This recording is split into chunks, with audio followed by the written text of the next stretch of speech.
Hello guys, नमस्कार, welcome back. चलो हम फिर से स्टार्ट करते हैं नए वीडियो को। जो हमने पिछले लेक्चर्स लिए हुए हैं उनमें हमने दो फार्मूलाज का डिस्कशन किया गया है। जो प्रूफ थे हमने वो फर्स्ट फार्मूले का प्रूफ एंड सेकंड फार्मूले का प्रूफ हमने किया, जो कि लैप्लास ऑफ कांस्टेंट था तो उसका 1/s का यस किस तरीके से आता है, एंड लैप्लास ऑफ e⁻ का 1/s-a किस तरीके से आते हैं। तो आज हम थर्ड फार्मूले का प्रूफ देखने वाले हैं। वो Laplace transform of t⁻n is equal to gamma n+1/s⁻n+1 किस तरीके से आता है। तो चलो इस वीडियो को बिना किसी देरी के स्टार्ट करते हैं। तो हमको पता है, हमको जो एफ ऑफ टी दिया गया है वो क्या दिया गया है, t⁻n। ये हमारा फार्मूलाज है। मैंने पहले भी कहा था और आज भी अभी भी कह रहा हूँ कि ये फार्मूलाज बहुत इंपॉर्टेंट है लैप्लास ट्रांसफॉर्म का। अगर ये फार्मूलाज आपको पता है तो आप लैप्लास ट्रांसफॉर्म का कोई भी सम इजी तरीके से सॉल्व कर सकते हैं। तो हमको सिर्फ क्या करना है, जो एफ ऑफ टी दिया गया हमको वो सिर्फ हमको यहाँ पे पुट करना है। एफ ऑफ टी क्या दिया गया हमको, तो टी रेस टू एन दिया गया, तो टी रेस टू एन हमने क्या किया, पुट किया। अब देखो ये फॉर्मूला जो है इसमें हमको थोड़ा सा चेंज करना पड़ता है, थोड़ी सी जो वैल्यूज़ है वो पुट करनी पड़ती है। देखो यहाँ पे हम क्या करते हैं, यहाँ पे ना ही बेस सेम है, ठीक है, यहाँ पर बेस तो सेम नहीं है इसके लिए इसका एडिशन भी नहीं कर सकते, एंड यहाँ पर इंटीग्रेशन भी इसी तरीके से नहीं कर सकते। हमने क्या किया, जो यहाँ पर एस टी दिया गया उसको हमने यू पुट कर लिया। इसको हमने क्या पुट कर लिया, U. S T is equal to U. तो टी की वैल्यू क्या आ गई, देखो एस टी को हमने क्या पुट कर लिया, यू। तो टी की वैल्यू क्या आ गई, यू अपॉन में एस, यू अपॉन में एस आ गई। तो अगर हमने इसका डिफ्रेंशिएशन किया तो S D T is equal to क्या आ गया, D S D T D U आ गया। हमको डी टी पता होना चाहिए। तो डी टी क्या आएगा, तो डी टी आएगा डी यू अपॉन में 1-s। ये क्या आ गया, ये हमारा आ गया डी टी। एंड यहाँ पे हमारा टी, देखो यहाँ पर हमको टी भी निकालना होगा, तो हमने इससे टी भी निकाल ले लिया। एंड डी टी निकालना था तो वो हमने डी टी भी निकाल ले लिया। एस टी भी निकाल लिया, टी भी निकाल लिया, डी टी भी निकाल ले लिया।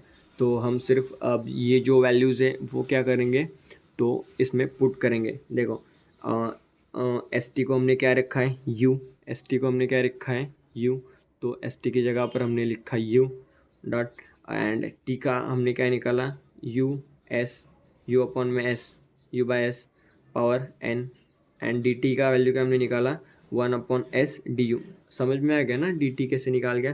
देखो डी यू था यहाँ पर, सिर्फ यहाँ पे एस जो यहाँ पर मल्टीप्लिकेशन में था वो डिवीजन पे चला गया, ठीक है। इस तरीके से हमने वैल्यूज़ पुट कर दिए।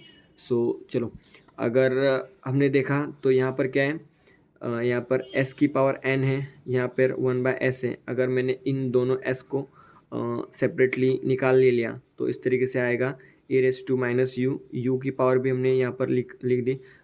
आपको पता है कि ए बी का अगर हमने पावर यहाँ पर c लिखी तो वो पावर a की भी होती है और वो पावर b की भी होती है। तो सिर्फ मैंने वही इन दोनों पावर्स को अलग कर दिया, इन दोनों टर्म्स को अलग कर दिया, u power n and 1/s की पावर n, इसको हमने अलग कर दिया। एंड ये जो 1/s एंड ये s था वो साथ में ले लिया, एंड डी यू। देखो ये क्यों किया, क्योंकि अब देखो यहाँ पर क्या आ गया, इन दोनों का बेस सेम आ गया, इन दोनों का बेस सेम आ गया।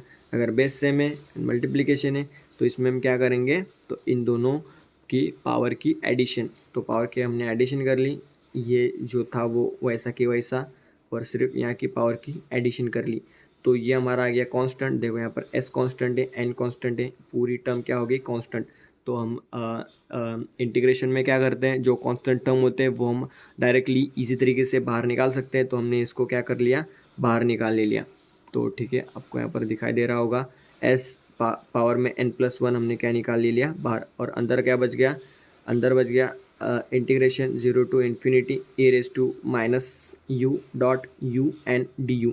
देखो ये जो फॉर्मूला है ना, ये जो फॉर्मूला है ये कुछ लोगों को पता होगा, कुछ लोगों को पता नहीं होगा। ये फॉर्मूला है गामा फंक्शन का। देखो जो गामा फंक्शन होता है, अगर हमने गामा फंक्शन देखा n का, तो उसका क्या होता है, e⁻x डॉट x n-1, ठीक है। गामा फंक्शन क्या कहता है फॉर्मूला, सिर्फ यहाँ पर देखो, यहाँ पर n-1 है एंड यहाँ पर n है। देखो e है, x की जगह यहाँ पर u है, यहाँ पर भी u है, ठीक है। x u की जगह पर है, dx की जगह पर, ठीक है। डिफ्रेंशिएशन में u है, x की जगह पर सिर्फ u है एंड हमको यहाँ पर एडजस्ट क्या करना है, n-1 है, तो हमको यहाँ पर -1 करने के लिए सिर्फ क्या करना होगा, -1 हमने लिख दिया।